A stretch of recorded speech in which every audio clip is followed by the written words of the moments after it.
বিশ্ব ইজতেমার প্রথম পর্বের দ্বিতীয় দিনে সবশেষ খবর জানতে আমরা সরাসরি যাচ্ছি টঙ্গীর তুরাগ তীরে। সেখান থেকে যুক্ত হচ্ছেন আমাদের গাজীপুরের স্টাফ করেসপন্ডেন্ট নাসির আহমেদ। নাসির, বিশ্ব ইজতেমার আজকের কার্যক্রম এবং ইজতেমা মাঠের সার্বিক পরিস্থিতির সবশেষ কি খবর আছে আপনার কাছে?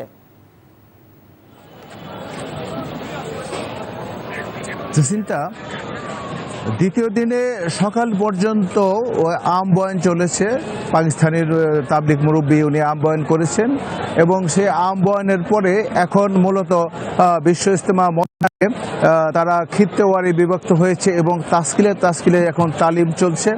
ছোট ছোট জোটবদ্ধভাবে তালিম করছেন তাবলিগের শীর্ষ মুরব্বীরা এবং আঞ্চলিক যে সমস্ত প্রধান মুরব্বী যারা আছেন তারাও তাদের এলাকার ছোট ছোট গ্রুপ করে তারা তালিম করছেন এবং এই তালিমের মধ্যে রয়েছে তারা বিশ্ব ইজতেমা শেষ করে তারা বাড়ি যাবেন, বাড়ি যেয়ে তারা সেখানে কি কাজ করবেন, এই এলাকায় তাবলিগের এই দাওয়াতগুলো কিভাবে প্রচার করবেন এবং তাবলিগের কার্যক্রমগুলো কি হবে, কি উপায়ে তারা এগুলো সমাজে ছড়িয়ে দিতে পারেন, সেই সবগুলো ছোট ছোট জোটবদ্ধভাবে সেগুলো কার্যক্রম এখন বিশ্ব ইজতেমা ময়দানে চলছে। এছাড়াও তাস্কিলে এবং খিত্তাওর অনুযায়ী যে সমস্ত তাবলিগ মুরব্বীরা যারা আছেন তাদেরকে নিয়ে আলাদাভাবে আবার বৈঠক চলছে এবং তারা আবার আলাদাভাবে তালিম করছেন, যে মুরব্বীদেরকে পরামর্শ দিচ্ছেন তাদের গ্রুপ তারা কিভাবে চালাবে।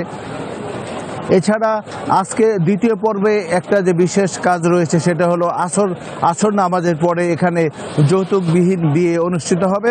এখানে বর পক্ষ তার বর এবং তার পরিবারদের নিয়ে আসেন এবং কর্ণপক্ষে কনের মতামত নিয়ে তার কনের পরিবার বা তার পুরুষ যারা আছেন তারা এখানে আসেন এবং দুই পক্ষ একত্রে বসে এখানে সিদ্ধান্ত নেন এবং সেই বিয়ে এখানে জোবায়ের সাহেবের ছেলে এখানে বিয়ে পড়াবেন বলে আমরা শুনেছি। সেই প্রায় অন্তত অর্ধশত বিয়ে এখানে অনুষ্ঠিত হবে। এছাড়া আইন শৃঙ্খলা বাহিনী যা ছিল এই পর্যন্ত গতকাল এবং আজকে একইভাবে রয়েছে এবং অত্যন্ত কঠোর আইন শৃঙ্খলার ব্যবস্থা রয়েছে। এই ছিল অবস্থা। জসিন্তা, টঙ্গী থেকে জানছিলাম বিশ্ব ইজতেমার খবর।